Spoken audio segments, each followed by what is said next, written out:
At first blush, this story out of Harlem about a black principal trying to get her black students to put aside Ebonics and speak in proper English, it sounds like a segment of that famous movie musical, My Fair Lady. The rain in Spain stays mainly in the plain. The rain in Spain stays mainly in the plain. Didn't I say that? No, Eliza, you didn't say that. You didn't even say that. Now, every night before you get into bed, where you used to say your prayers, I want you to say, the rain in Spain stays mainly in the plain 50 times. You get much further with the Lord if you learn not to offend his ears. At second blush, there's a lot more to this story This is going to be ghastly. than what we see here. The message was clear. Students have to learn and speak proper English. But controversy tonight over the way one charter school official in Harlem delivered that message. She talked about trying to avoid speaking in the black vernacular, and for that she is coming under criticism. Here's Eyewitness News reporter Stefan Kemp with his exclusive story. You're trying to say that I'm uneducated. You think that you have to tell me how to speak, and I find it insulting. 12th grader Rihanna West upset to say the least, but you'd be surprised to hear what ticked her off. This letter sent by the superintendent of her school, considering the charter school has a rather noble motto: work hard, go to college, change the world. It says it right there on the letterhead of Democracy Prep Harlem High School. But it's not the message that's touched the nerve with the senior class here, rather how it was delivered. You bringing kids down and they trying to raise themselves up. They trying to go above societal standards. Don't try to place them back into those boxes. Speaking exclusively with Eyewitness News, they say it was the tone that was disrespectful. The letter sent on Tuesday, titled Rationale for Speaking Standard English at Democracy Prep, says we have to compete with others, and there are so many damaging stereotypes out there about black and brown people, not as intelligent as whites or as Asians. These stereotypes are wrong, ridiculous, and unfounded. You didn't really have to bring a whole different race and compare us to that race, because you basically saying we inferior to that race. The letter goes on to explain the importance of, quote, code switching, and the superintendent explains how she too embraces black vernacular. She's trying to associate slang with the black community, when slang is something that's a part of every community. Like, it shouldn't be distinguished amongst any race or gender. It is important for us to know how to articulate ourselves so that we can compete. I'm not stupid, we're not blind. Like, we see what's happening with racial tensions in America. That's the part of the message students agree with. Well-intentioned as it may have been, students say this was not the way to get the message across. You know, we get a little bit of that around here. Whenever I say the word chocolate cité, or some of the other expressions we use around here, I get lots of email from people saying, Colin, I can't show these videos to my liberal friends because they freak out when they hear the word chocolate cité. Every time you pronounce the letter H correctly, the flame will... And so, and in our case, I don't really worry too much about it, because for people who worry about me saying Chocolate City, everybody remembers where that came from. It came from the black mayor of New Orleans describing New Orleans. I don't really worry about that much, because for some people, it's always something. If it wasn't me saying chocolate cité, it would be something like the way I raised my eyebrows, or the way I paused, or the way I didn't pause. It's always something. But that's not what's happening in this story. But we're really missing a lot if we don't read the actual letter that was sent out. Let's ignore for a minute that apparently the paragraph spacer is not working on this little memo. Anyway, why don't we read this letter, because there's a lot going on here. This is from the principal. And at Democracy Prep Charter High, the woman we just met, the rationale for speaking standard English at Democracy Prep. It is very important that we nurture scholars who are competitive in every sense of the word and have access to all aspects of the American dream.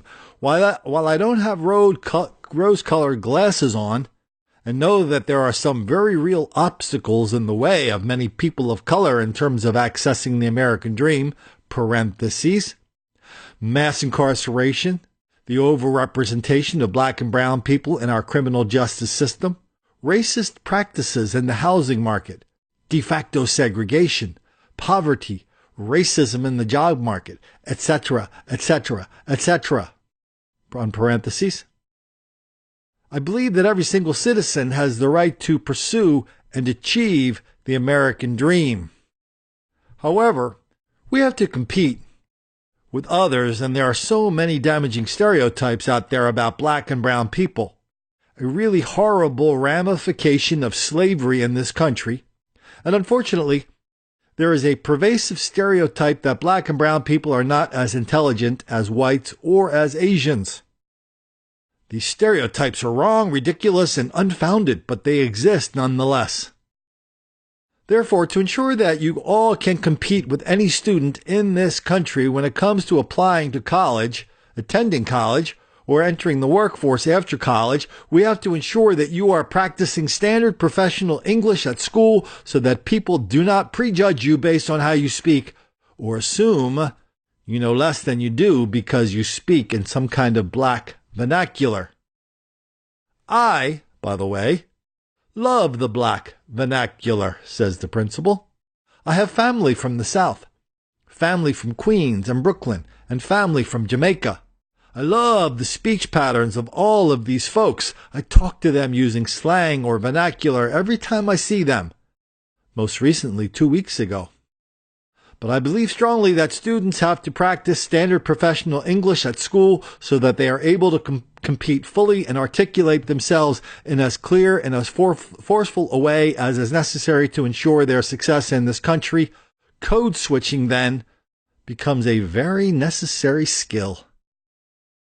Signed, Ms. Natasha Trivers, Superintendent, the Democracy Prep, etc., etc., etc. Whatever fantasies you might have about black people getting into a good school, a good high school, with good teachers, learning good subjects that'll prepare them for college and for life, pretty much shattered by some parts of this letter. Go on. When you read the letter, you realize that this is just another school, another race-conscious school, where the most important thing kids learn day in, day out is institutional racism, racial hostility, black and white hostility. And boy, that's going to hold them back way more than any amount of Ebonics ever will. And I'm thinking of this one section here, mass incarceration. The overrepresentation of black and brown people in our criminal justice, racist, da-da-da-da. You remember that part?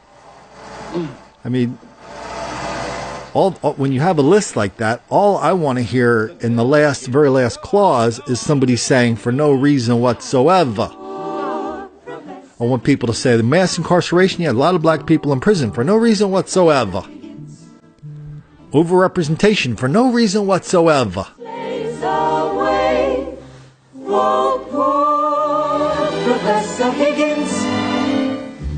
But no, they're not teaching that. They're teaching that black people get arrested and sent to jail and prison more often because of over-policing. Because white people do it too, but somehow cops ignore it. Because white people do it too, but somehow cops ignore it. White people and black people commit the same amount of crimes, except we just pick on black people for some mysterious reason. Well, it's not mysterious. It's all about white racism. That's what these kids learn. It doesn't really matter. You can have them speaking right along with Liza Doolittle at the end, where she finally figures it out and says, the rain in Spain falls mainly on the plain. Good cake, this. I wonder where Mrs. Pierce gets it. If they come out speaking the Queen's English, but all they're saying is that black people are relentless victims of relentless white racism all the time, everywhere, that explains everything. Well, what kind of chance are they going to have except to find a do-nothing job where they're in charge of the affirmative action and they're the ones going around the workplace or the classroom. They're the ones going around making sure everybody doesn't violate these little rules of communication that they have invented. Like that young lady, the 12th grader we heard there. She knows the rules already. Anything she doesn't like is racist. Anything that challenges her is racist. Anything that asks her to step outside of her little experience is racist. Anything she has to do to comply with the big wide world and learn, it's what you give, not what you take, that determines your success on this planet, is racist. That's the atmosphere at Democratic Prep Charter High. We got a whole school full of Liza Doolittles teaching Professor Higgins how to talk and not the other way around, because in that school, their slogan is work hard, go to college, change the world, and do not make the black kids angry.